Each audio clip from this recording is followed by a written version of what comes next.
Hey there, everyone. Dom Tibbetts alongside 7 Sports Director Matt Bove here at Highmark Stadium, where we are coming off the Bills' 31-10 victory over the Dallas Cowboys. Everything you probably had on your bingo card, like the Cowboys getting held to 10 points, James Cook having over 200 yards from scrimmage, all circled off in this big win. Matt, first off, can I ask you, how's my hair look? It was a little wet down on the field today.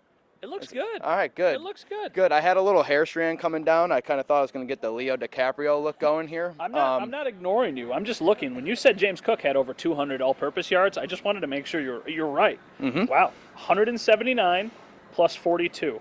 I'm bad at math. I'm going to do this literally in my 221 all-purpose yards for James Cook. Man, it's a pretty good day. He cooked. Yeah. Oh, boo. Come on. Okay. Well, either way, Matt, I'll start with this one with you. I mean, what was, aside from James Cook, who had just a monster day, actually, you know what, let's start there. Yeah. That dude is starting to click. The past couple of weeks, you've slowly see it start to build up, and today he put on a performance that made you go, okay, this guy is a real deal. Well, I liked how Ed Oliver said it after the game. I asked Ed Oliver, they had a front row seat, him and Greg Rousseau, from the sideline of James Cook. And I said, hey, what did you make of the performance? What did you see from your vantage point? And he said he felt like every play was the same. James Cook, 10-yard gain. James Cook, 10-yard gain. This is the thing that's so impressive, is everybody in this stadium knew the Bills were going to run the ball after the first quarter when they really dominated on the ground, and they kept having success. So James Cook, he deserves a ton of the credit, more than anybody else, but so does the offensive line, because they were opening up gaps and pushing through holes for him that were not used to seeing, really, this season. It was the most dominant this team has looked on the ground in probably years. I also just want to say, too, I mean, with James Cook having the performance he had tonight, how long, Matt, have we been saying for? It felt like the past couple of seasons has been the narrative where we go, where's Josh Allen's help in the run game? Why is Josh Allen your guy that's running the most out of this backfield? You finally feel like James Cook is the answer to that, and I think that puts the Bills in a dangerous position moving forward for opposing defenses in a good way, meaning like, you know, now not only is it Josh Allen with your feet defenses have to worry about, but it's James Cook and his ability to be a weapon as well. It's with so much on the line for the Bills, even these next 3 games moving forward, you got to feel like they are in the best place they could be, all intents and purposes wise, to move forward with this. Well, they found a balance, and now you can play them a couple different ways, and then they can counter with a different attack. If you want to try and stop the Bills' run game, which teams are going to try and do, that will open options in the passing game. And if you're probably most teams, you'll say, well, they still have Josh Allen, and they still have Stefon Diggs. We are going to focus on stopping them in the pass game, and we will live with letting them have chunk plays on the ground. Well, we saw what they can do tonight. They can take those plays just all the way down the field, and then you capitalize on a play. It's like their second touchdown of the game, where they ran the ball down the field, they got bailed out by a penalty, and then they hit James Cook for a passing touchdown. And then the next one, it was Josh Allen for a rushing touchdown. So it just makes them multi-dimensional, which all the good teams, I mean, look around the league. If I asked you right now, who are the best teams in the league? You would probably say, well, the 49ers. They're one of the best teams in the league. Well, that's because they've got a quarterback in the MVP conversation, and they've got Christian McCaffrey, who's also in the MVP conversation. You might say Baltimore. Well, guess what they can do? They can run the ball really well, and they have Lamar Jackson, who is still an efficient passer. You could say the Eagles. Same thing. It's just, it makes a lot of sense, and this is the most balanced this team has looked in a long time.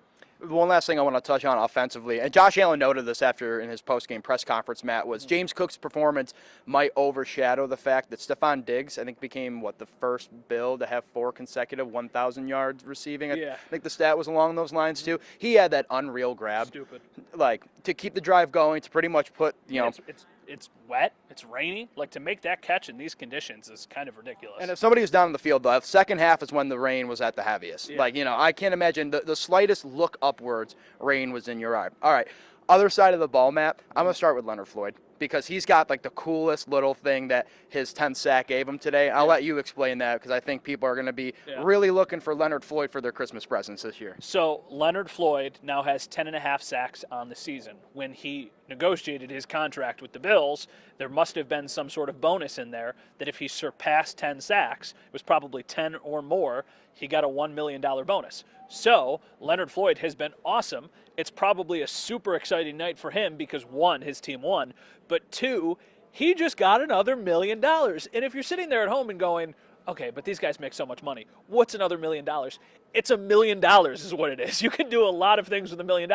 I would not know how you spend $1 million, but Ed Oliver wanted to make it very clear after the game that he thinks he deserves a piece of the pie because he has opened lanes for Leonard Floyd to get some sacks. He said he better get a very nice Christmas present, so we'll see if Leonard hooks up the rest of the defense. What's ridiculous is Leonard Floyd could buy everybody like a $10,000 present and still have $900. So much money. I know there's taxes. I know I'm sure he's not actually getting all of that, but that's and what else is ridiculous is I looked it up tonight because I was just trying to remember. The Bills signed Leonard Floyd in June. Why the heck was Leonard Floyd available until June? It doesn't make any sense. Bananas. Doesn't make any sense. Of all of the players that they have brought in as free agents, he is probably the guy who you would most want to keep next year. I mean, because you've got guys, you've got Daquan Jones, you've got Gabriel Davis, you've got Leonard Floyd. I think Leonard Floyd, Micah Hyde. Yeah. Leonard Floyd's at the top of that list of guys who you are trying to bring back. He is what you were wishing Von Miller would be, but like $100 million cheaper. I think Nate Geary said that one, so credit to him because I thought it was a good point. Yeah, very good point there. I guess the last thing we really can touch on here, and defensively, I mean, you make Dak Prescott uncomfortable. We've seen that's the recipe. And that's not been the easiest thing for teams to do all season when they're playing the Cowboys offense because he's had an MVP caliber year. There are a lot of explosive weapons on that Cowboys offense. But the Bills defense today, doing their best, and I thought they excelled at this basically until garbage time, at making Dak Prescott uncomfortable, taking Tony Pollard out of the run game, and basically making CeeDee Lamb's life miserable across the field. Aside from the garbage time touchdown, he was pretty much out of the equation. So, Matt, I'll pose this question to you because I know you asked Josh this, but you believe the Bills are playing their best football, with an underdog mentality when their back's against the wall. Are you seeing the evidence of that today? Yeah, absolutely you are. I mean, listen, they're 8-6 now. Mitch Moore said it well. They still have an uphill battle to make the playoffs, and they really do. But quite frankly, if you were not good enough to beat the Chargers on the road with a backup quarterback and the Patriots at home, that brings you to Week 18. You will absolutely have a chance to win and seal a playoff spot or even potentially win the division. Yeah. So for me, this is very reminiscent of what they did in 2021, where it looked like they might potentially miss the playoffs in December, and then they went on a little bit of a streak. Now, the big difference is that season, they went on the road to Tampa, they lost in overtime, and then after that, they won out because they kind of played a pretty easy schedule. They played like Carolina, they played the Jets, they played Atlanta, like teams that were not very good. For them to do that this year, if they can, you got to beat the Chargers, who you should beat. I think they're like a 13-point favorite. You got to beat the Patriots, and then you need to obviously beat Miami on the road to end the season, and that could be for the division. And if you lose that game, as of right now, according to the New York Times playoff predictor, you have about a 50-50 chance of getting it. The thing that goes against the Bills right now is that they do not have many tiebreakers because they have a head-to-head loss against the Broncos. They have a head-to-head loss against the Bengals, and those are two teams also in the mix. This is a long-winded way of saying this. I truly believe the Buffalo Bills are good enough to win a Super Bowl and bad enough to miss the playoffs. That's the reality of this season for this team. We can't even say, well, they'll beat the Chargers, they'll beat the Patriots, because I've seen them lose to the Broncos. I've seen them lose to the Patriots this year. I've seen them lose to the Jets this year. Without Aaron Rodgers. So I don't think you can write off any opponent, but everything they are trying to accomplish is still within reach. And where we were after that Eagles game a couple weeks ago, that is a really, really strong response. I mean, after the Eagles game, you basically were saying they've got 5 games left. You need to win at minimum 4 of them. The 2 hardest games left on your schedule, you went on the road and beat the Chiefs, and then you smacked the Cowboys in the mouth here at home. So you've handled the 2 hardest of that. Now you need to go on a little bit of a run and keep this momentum going. I think the Bills have put themselves in the best situation they need to be, and this win already was so big, but all those teams that were ahead of them, basically Denver's the only team that lost, right? Cincy gets a win, Houston gets a win. Nobody gave them help. Pittsburgh lost, which helped, and so this win became ever so more important. But again, the Bills seem like they're in the right spot to be in. We'll see what happens from here. Let me read one more stat. Oh, okay, we love this. This is from my co-host on my podcast. It's always Game Day at Buffalo, Sal Capaccio, our podcast. What a plug. I shouldn't say my pod. It's not my podcast. Our podcast. My bad. That sounds pretentious. Micah Parsons against the Bills. 0 solo tackles, 2 assisted tackles, 0 tackles for loss, 0 sacks, 0 quarterback hurries. CeeDee Lamb, 7 catches for 53 yards. And then 3 of those catches came on the last drive after the Bills had pulled their starters. This was, without question, the most dominant day this defense has had this season. It's this, and it's the Miami game in week 4. They're all blending together at this point. This was, Sean McDermott has had a lot of criticism the last couple weeks, warranted for a lot of it.